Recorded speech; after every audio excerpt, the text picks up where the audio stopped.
Early in my career, I was a good soldier.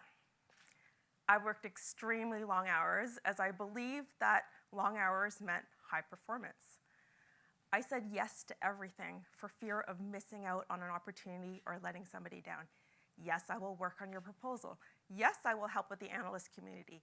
Yes, I will help with recruiting. Yes, I will work 12-hour days. And yes, weekends are okay with me. On top of this, I traveled for work.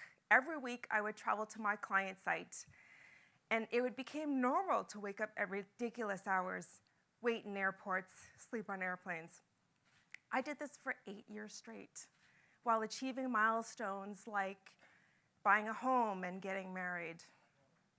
Would you say that I had work-life balance? Well, not really. But for some reason, I was okay with it.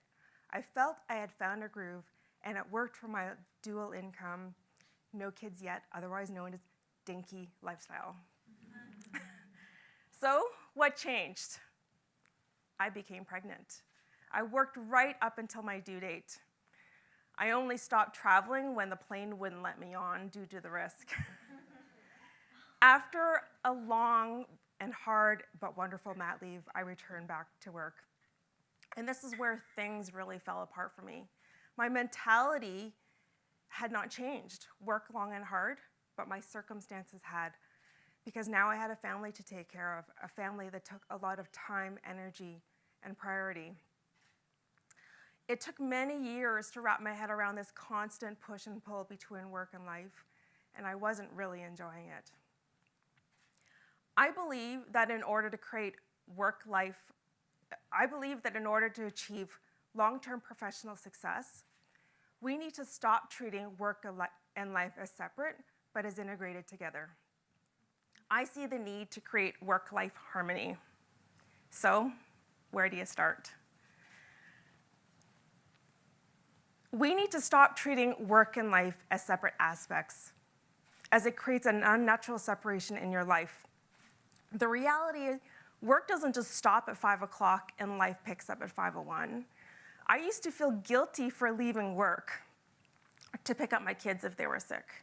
But I used to feel equally as guilty for working late.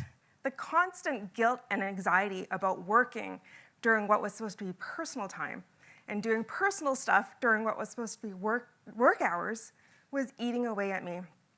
It took many years to wrap my head around this, but once I realized that the demands of both work and life can be unpredictable, and that I was generally a responsible person, I became okay with flexing my priorities to make it all work. It's taken me many years to adjust my thinking, and I realized that work and life aren't two separate things. Now that you've adjusted your thinking, you need to set the right expectations and communicate them because you will need the support. The old saying, "It takes a village to raise a child," is true. In my world, it takes a good organization, an understanding husband, a support network of friends and family to raise a child. Be deliberate about when you're about talking with your boss, your family, and your family about what you need. For example, I leave work early enough so that I can spend quality time with my kids and I have dinner with my family. But my husband understands if I might need to go back to work later in the evening or on weekends. What worked for you may be different, but the point is negotiate and get agreement on what works for you, for your home, and your work. In order to make this approach manageable, you will need to prioritize and set boundaries for your time.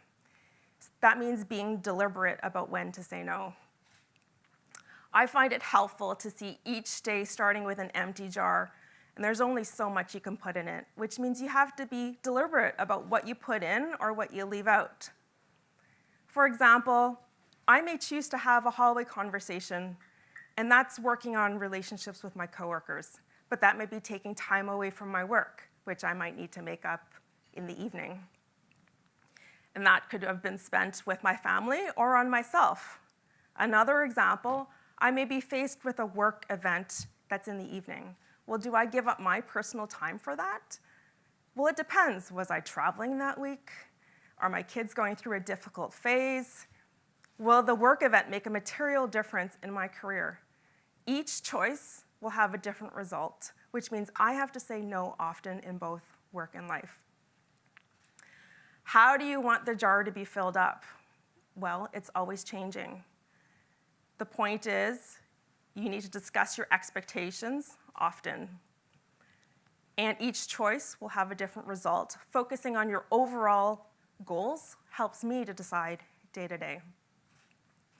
It's taken me many years to wrap my head around this, and it's hard. But it is worth it because when you say no, it actually enables you to say yes.